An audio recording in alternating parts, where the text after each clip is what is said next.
Today's Kendeng travel destination is at Villa Montserrat Nature Resort. Sa maga tayong nagising para sa ating Friday Gala, guys. Unplanned gala. Sana mag-enjoy tayo. Saan punta? Brum brum. Rara. Hindi nga ayaw. Ang raha. Oh. Tino. Eh, buka to jarang siya.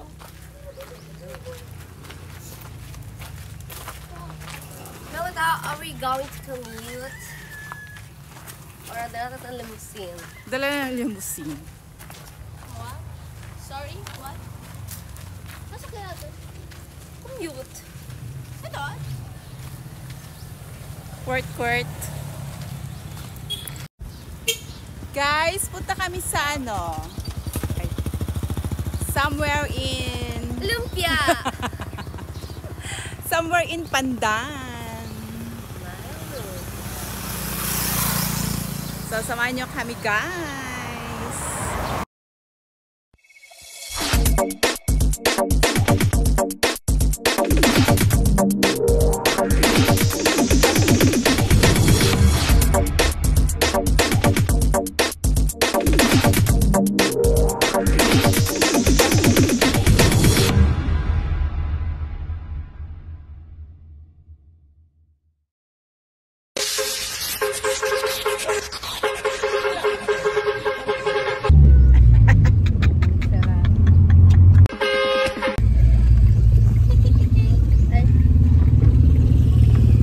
On our way to Montserrat.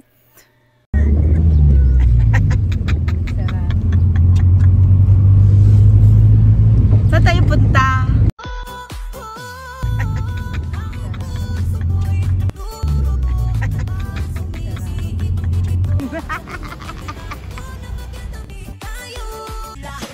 And eto na nga, guys, ang unplanned nating fam-bam. And etong batang to, habang nagkagasolina kami, guys, nililibang ko para dito na lang siya sumakay kasi kawawa naman, diba? Bitbit siya ng nanay niya sa motor. Kaso, ang ending, ayaw tumaan ng iyak. So, ako naman ang magmumotor.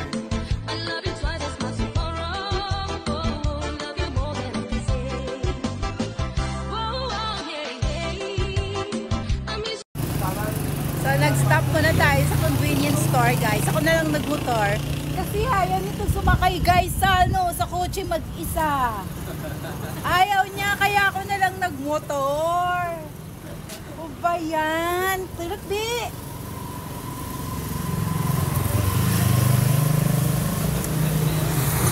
So, papasok tayo, guys, para kumuha ng ating kape habang ang iba ay nag-go-grocery.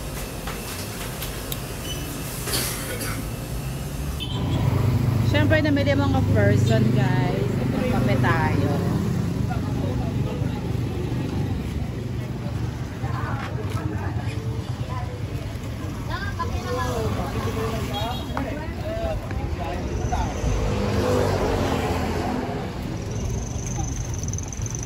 Sa si Manang.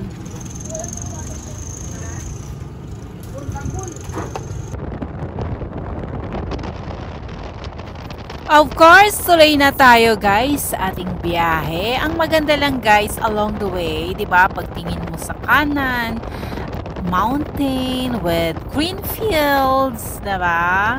And then pagtingin mo naman sa kaliwa, yung side naman ng dagat na magandang tanawin. So, yun lang.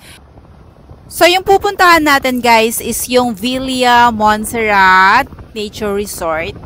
Lagon siya, guys. And of course, it's located in Gia, Pandan, Antique. Of course, guys, yung yung lagoon na yon, coming from the Bugang River din siya. So, ayan na nga, guys. Kagaya ng sabi ko, pag nagbiyahe ka talaga, guys, in Antique, sobrang maaaliw ka sa ganda ng tanawin. Like, 'di ba, yung mga green fields, yung dagat, yung view ng dagat at ang ganda ng langit, diba? Yung mga mountains, ganyan. So, guys, makikita mo dito, halimbawa, diba, yung ibang part, medyo nag-ani na, ayan yung dagat, diba? So, paglingon mo sa kanan, guys, nasa bukid ka or bundok siya with rice field, and then pagtingin mo naman sa kaliwa, mga rivers or yung dagat mismo, guys. So, wala ka talagang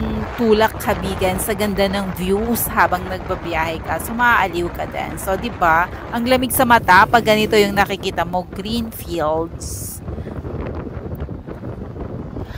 So, coming from Poblacion, Tibayawan, TK, guys, going to Gia Pandan, kung saan tayo pupunta, it's 57 kilometers and it's, makikita nyo naman, super light yung traffic, syempre. So, it will take us around 1 hour, guys, or more, depende sa pag-drive nyo. So, ayan. Exact, guys, is 1 hour and 7 minutes.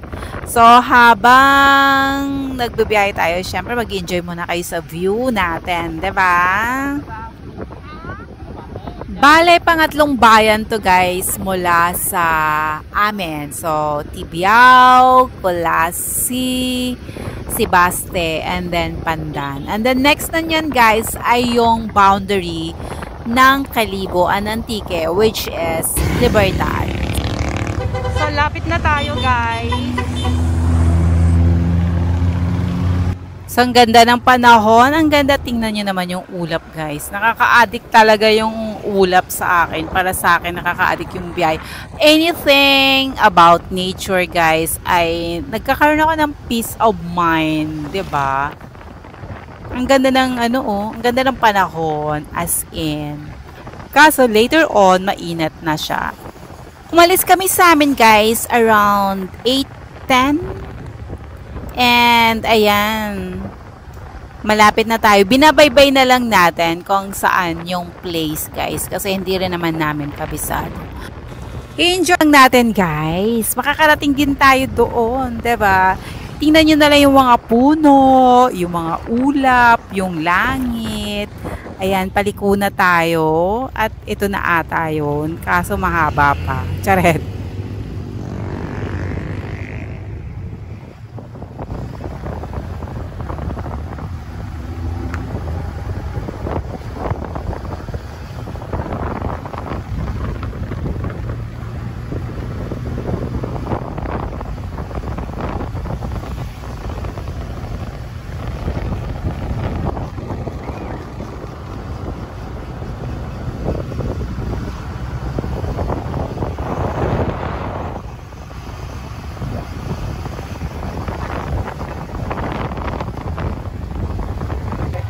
Lumagpas kami.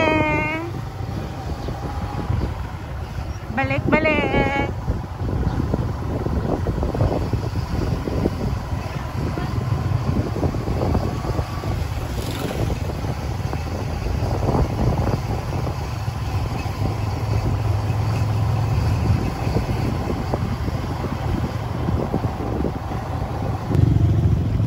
And eto na nga yan, guys. Hindi na tayo magkakamali. Siguradong eto na siya. Yung Villa Montserrat Nature Resort, guys.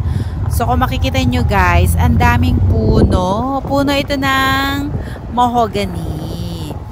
So, kung makikita nyo, guys, jump pack today. Kasi it's Friday, Holy Friday, guys. But of course, ako mamaya mauuna ako kasi magpo-procession pa ako. So, iwanan ko lang sila dito. So, kung makikita nyo talaga, ang daming pumunta. Ang daming ngayong guest.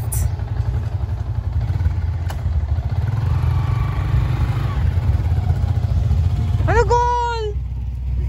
Oh! Nakapangawakan na, yun ba? Ah, goal! Goal! Ano rin?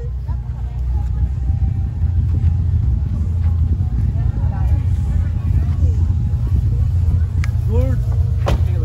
Hi! Bambi, hi! Hi, B!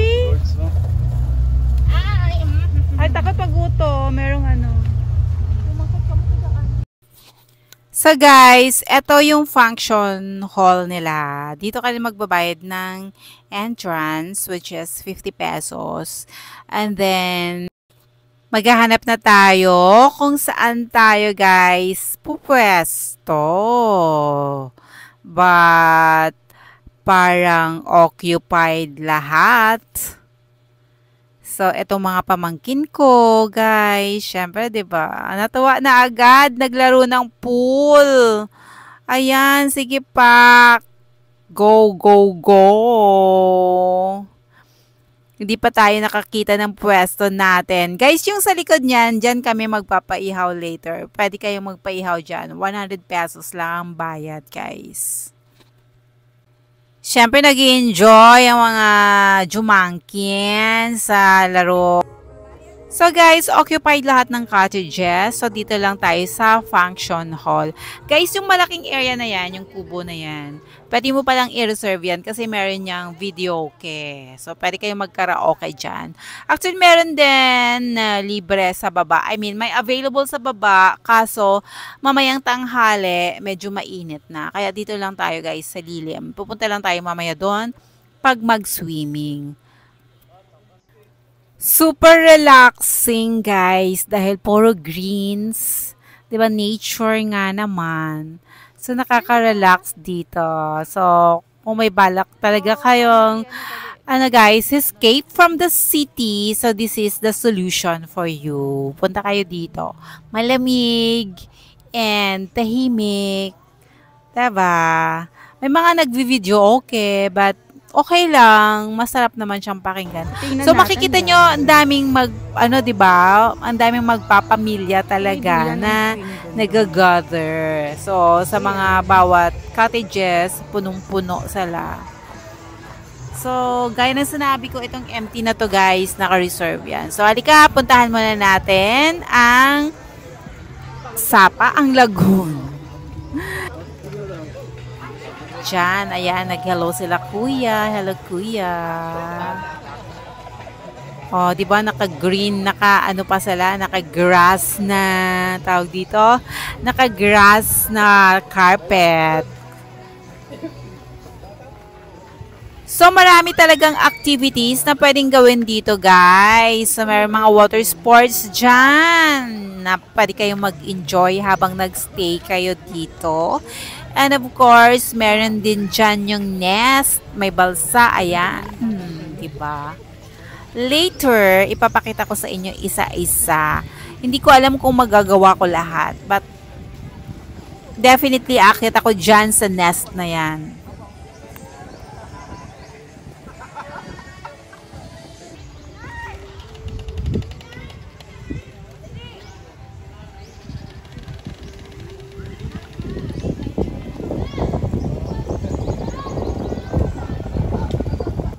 Lalaking isda at may pusit pa. Pero oops, hindi yan amin.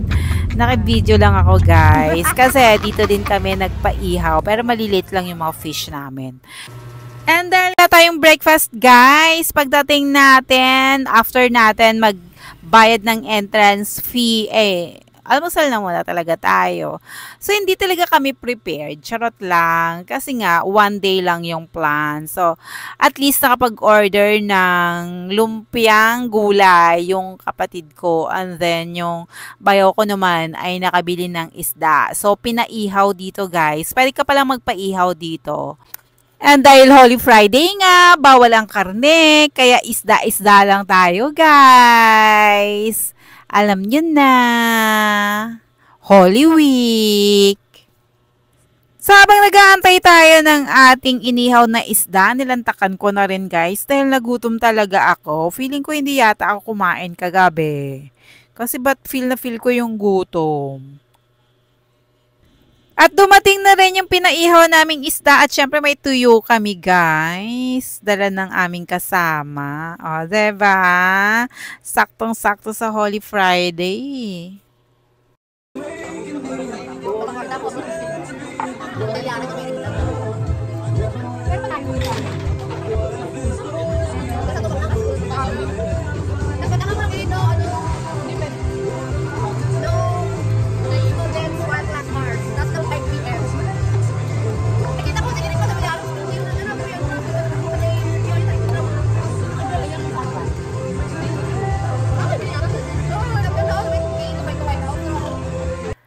breakfast is done. Ready na kami for our water activities. But syempre, bibitinin muna namin kayo till our next upload. Don't forget to like, comment, share this video, and of course, subscribe to my channel for you to be updated on my channel's activities. God bless!